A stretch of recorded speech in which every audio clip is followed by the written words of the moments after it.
You're not making things up and you're not just being negative. There is a point a lot of stepmums reach when you start noticing things that don't quite sit right with you. The tone in the house, the way things are handled with the kids, the same patterns playing out again and again. At first, you might say something gently, but over time, what might come back from your partner is something like this. You're just overthinking. You're being negative. Why are you always focusing on what's wrong? And that's where it starts to feel off. Because now it's not just about what's happening in the house. It's about whether you can trust your own read on it.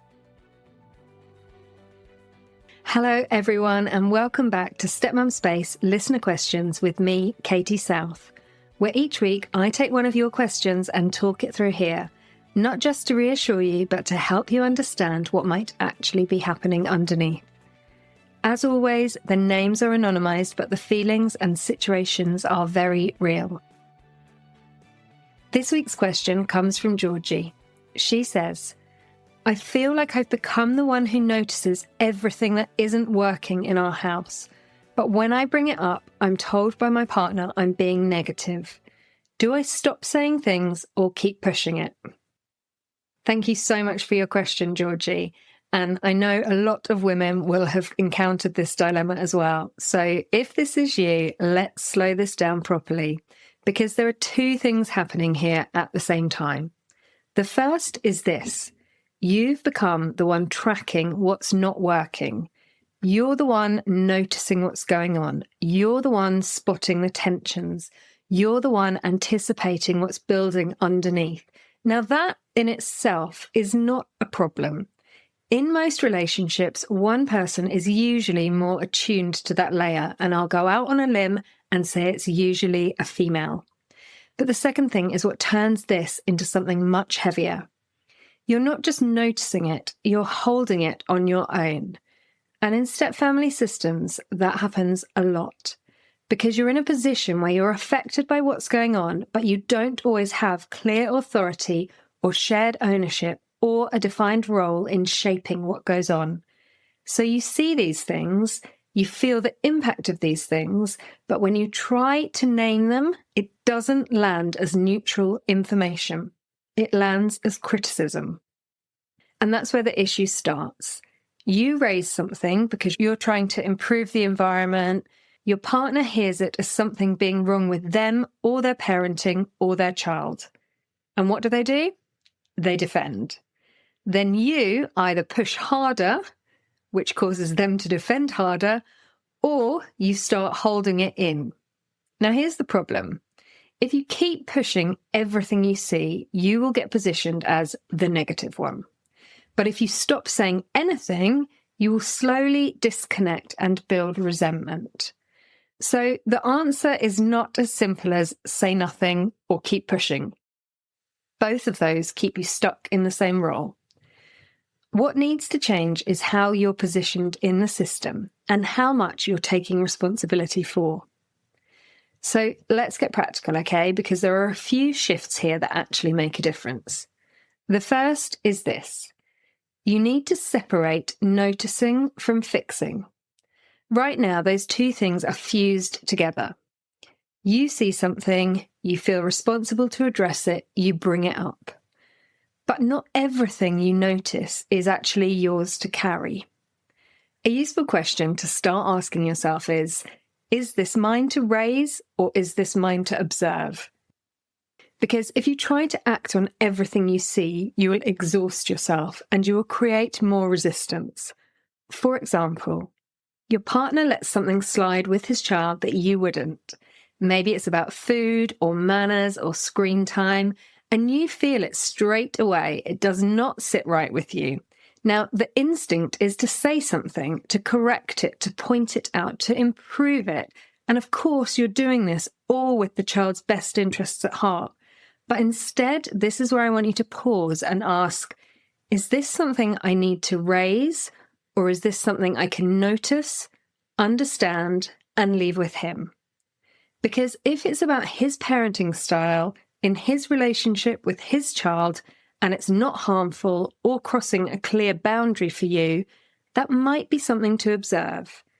And I'm not saying it's not important, but if you step into it every time, it will put you in a constant position of correction, and that will create friction between you and your partner, and maybe you and your stepchild.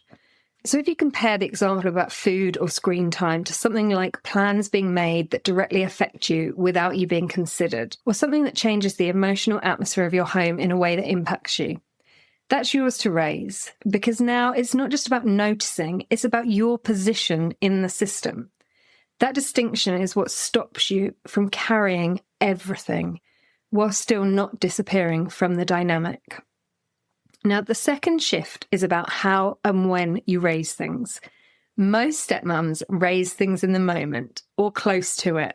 We've all been there, we've all done it. When something's just happened, when emotions are already slightly elevated, and that is the worst time in a stepfamily system because your partner is already more likely to feel defensive.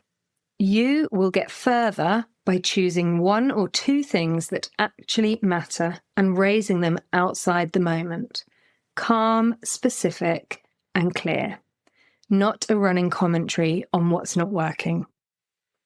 The third shift is this, and it's a big one. You need to move away from being the sole carrier of what is wrong, because that position will always backfire. So instead of, I'm noticing all these things and trying to fix them, you want to be moving towards, I'm willing to bring a few important things into the open, but I'm not going to carry the whole system.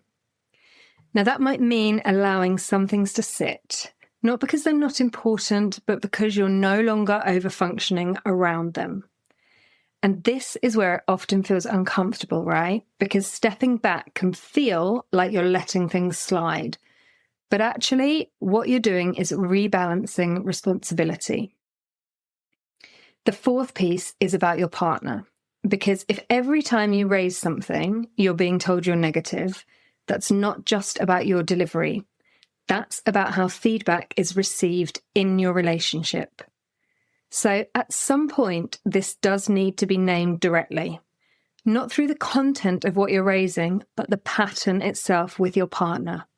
So you might want to say something like, I'm noticing that when I bring things up, it quickly turns into me being seen as negative. That makes it really hard to talk about anything that isn't working, and I don't want to be in a position where I either say nothing or feel like I'm the problem.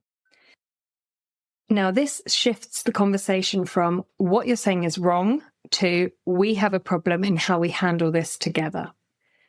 And if that conversation can't happen, or it keeps looping in the same way, then you're not dealing with a communication issue, you're dealing with a structural issue in your relationship.